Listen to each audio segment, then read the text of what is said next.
Welcome to Steno Learning. Today we'll do Lesson 1 Introduction to Stenography. Next topic, which is Techniques for Writing Shorthand. Sitting posture and techniques for writing shorthand. बैठने का तरीका और क्या क्या techniques हमें use करनी है जब हम शॉर्टहैंड कर रहे हैं, आज हम इस बारे में पढ़ेंगे. In writing shorthand 3 things have to be kept in mind with speed, accuracy and freedom from fatigue. जब हम शॉर्टहैंड लिख रहे हैं तो हमें 3 चीज़ों को अपने माइंड में रखना है: स्पीड, एक्यूरेसी और फ्रीडम फ्रॉम फैटिग. मीन्स कि आपको थकावट से, थकान से एकदम दूर रहना है, एकदम फ्री होके आपको डिक्टेशन के टाइम पे या शॉर्टहैंड के टाइम पे आपको बैठना है जब आप शॉर्टहैंड लिख रहे हैं. तो this depends on correct position of the shorthand notebook, size of notes, body, hand and fingers, outline, rapid leaf turning beside table and chair of proper size. ये सब कुछ डिपेंड करता है कि आपकी जो शॉर्टहैंड की नोटबुक है, आपके नोट्स हैं, आपकी बॉडी, हाथ, और जब आप आउटलाइन बना रहे हैं उस टाइम पे आपकी उंगलियां किस तरीके से चल रही हैं और किस तरीके से आप डिक्टेशन लेते समय पेज को टर्न कर रहे हैं, ठीक है, जल्दी जल्दी. और आपका एक सही आकार की, कह सकते हैं, एक प्रॉपर चेयर और टेबल होनी चाहिए साइज़ की जब आप शॉर्टहैंड लिख रहे हैं. When sitting for dictation you should feel at ease and there should be no tension in mind. जब आप डिक्टेशन ले रहे हैं तो आपको एकदम आरामदायक महसूस करना है और आपके दिमाग में किसी भी तरह की कोई टेंशन नहीं होनी चाहिए. आपको एकदम फ्री ऑफ माइंड बैठना है जब when you are taking dictation. First is position of body. Sit erect at table, body close to the table.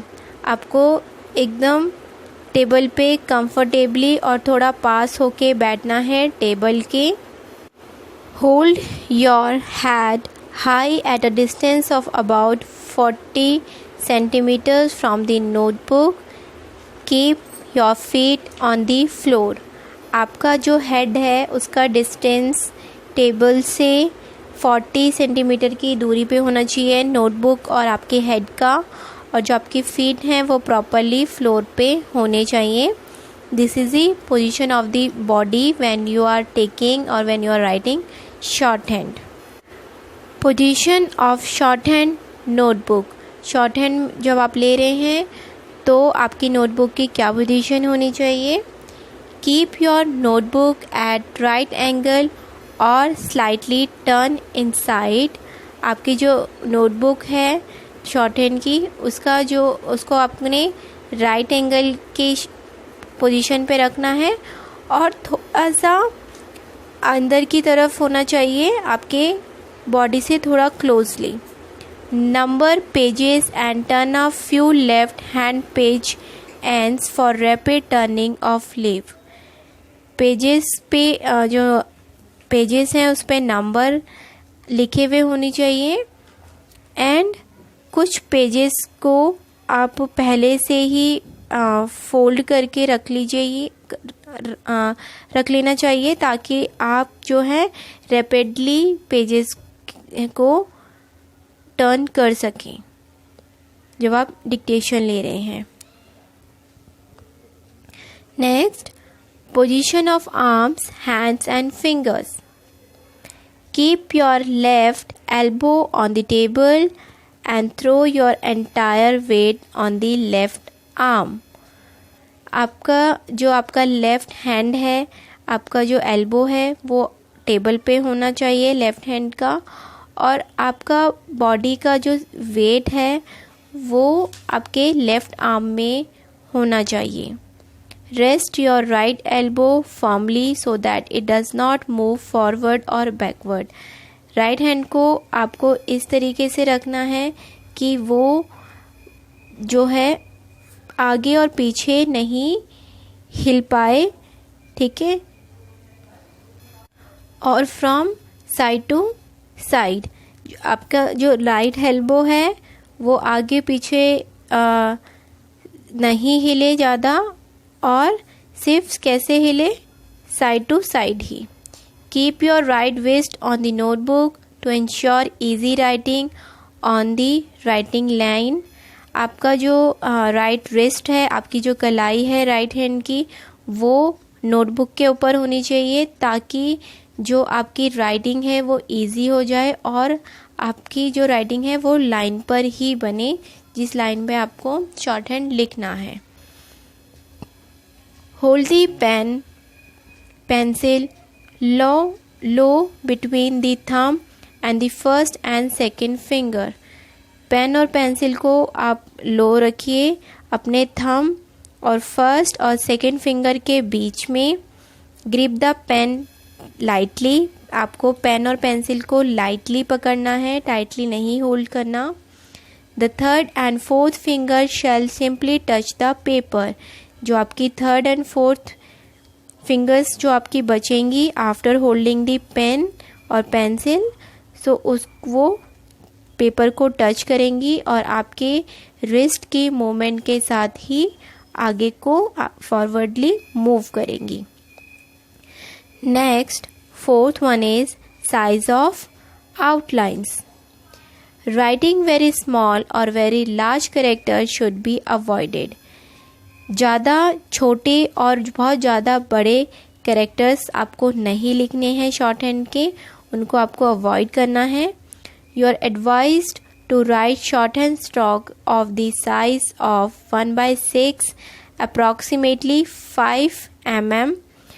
आपको जो शॉर्टहैंड के स्ट्रोक हैं उनका साइज 1/6 और 5 mm के अप्रॉक्स ही रखना है, ना उससे ज़्यादा बड़े कैरेक्टर्स ना ही small.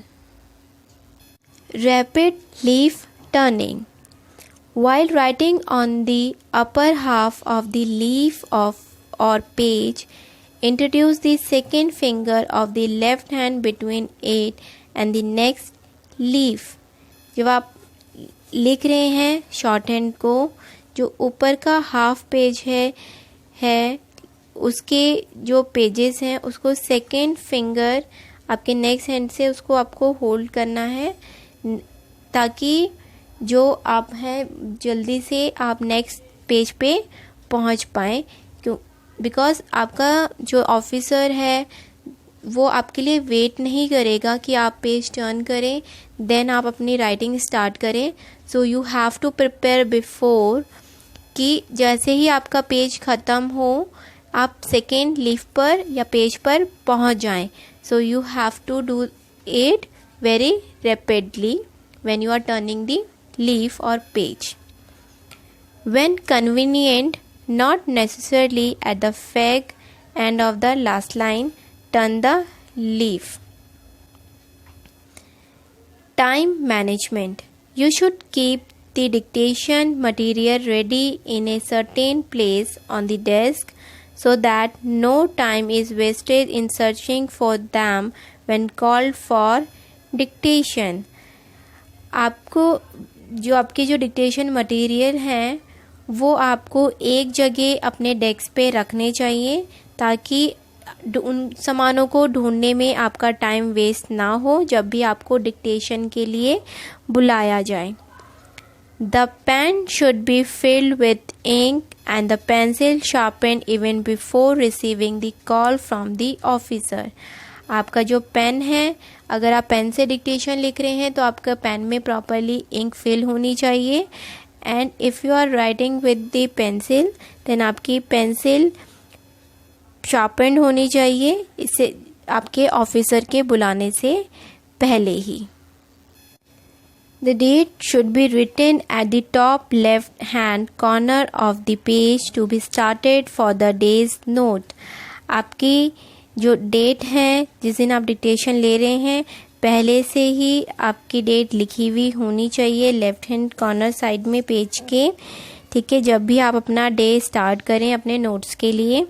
If you have to attend to many officers in the office, the name of the dictating officer should also be written near the date. अगर आप एक ऑफिस में बहुत सारे लोगों से डिक्टेशन ले रहे हैं तो हर एक ऑफिसर का नाम डेट के साथ मेंशन होना चाहिए जिस पेज पे भी आप डिक्टेशन ले रहे हैं। तो उस जहाँ डेट लिखा है वहीं पर ही ऑफिसर का नेम भी मेंशन होना चाहिए ताकि आपके लिए कंफ्यूजन क्रिएट ना हो। The rubber band should be used to mark the end of a finish page of your notebook so that you can start writing on the next blank page without waste of time। आपके basically आपके notebook में एक bookmark होना चाहिए ताकि आप जब भी एक नया डिक्टेशन स्टार्ट करें तो आप सीधा उस बुकमार्क के थ्रू आप अपने नोटबुक के ब्लैंक पेज पे पहुंच जाएं बिना टाइम वेस्ट किए।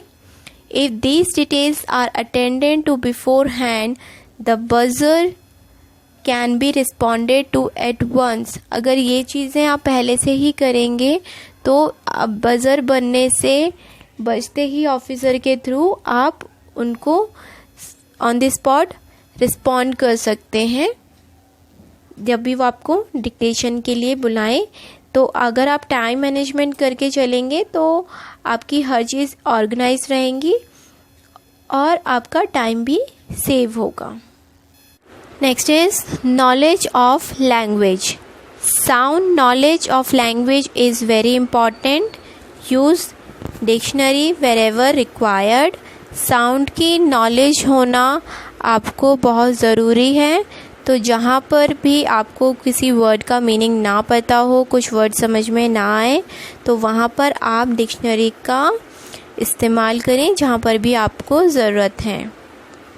Next point is concentration. Shorthand writing requires good amount of concentration. Give your full concentration on what you are writing. Shorthand writing में कंसंट्रेशन होना बहुत ज़रूरी है। बिना कंसंट्रेशन के आप प्रॉपरली डिक्टेशन या शॉर्ट हैंड नहीं कर पाएंगे।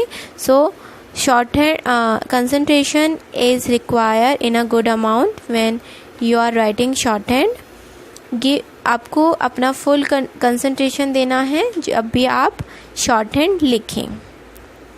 Next, proper lighting. The room should have proper ventilation and light should be adequate in the room। जिस भी रूम में आप डिक्टेशन ले रहे हैं वहाँ पे प्रॉपरली लाइट होना बहुत ज़रूरी है ताकि आप अपनी आउटलाइंस को बहुत क्लियरली बना पाएँ और आपको भी लिखने में आपकी विजिबिलिटी देखने में भी आपको प्रॉपरली हर चीज़ दिख रही हो जब आप आउटलाइंस बना रहे हैं। So proper lighting is also again necessary when you are writing shorthand. Last point is believe in yourself. Always have a positive approach towards your duties and never avoid responsibilities. हमेशा आपको positive way में अपनी duties करनी है पूरी sincerely और कभी भी जो भी आपके ऊपर रिस्पॉन्सिबिलिटीज़ हैं उनको अवॉइड नहीं करना है। So believe in your self, complete your duties very honestly and sincerely. whatever the work given to you, complete your work and never avoid your responsibility. ये था हमारा आज का topic, sitting postures and techniques for writing short hand. जब हम short hand लिखेंगे तो हमारी क्या सिटिंग पोजीशन होना चाहिए एंड क्या क्या टेक्निक्स हमें यूज़ करनी चाहिए जब हम शॉर्ट हैंड लिख रहे हैं। Okay, that's all for today and lastly do subscribe steno learning steno easy way में सीखने के लिए आप स्टेनो लर्निंग को सब्सक्राइब करें, लाइक करें एंड शेयर करें। आप जितना ज़्यादा शेयर करेंगे is very helpful for steno learning. So do share it, like it and subscribe it. And if you have any query, any suggestion for steno learning, do comment us in the comment box. We try to solve your all the queries and doubts. We try our best. Thank you so much. See you next class in next video. Till then, bye bye. Be happy, stay healthy.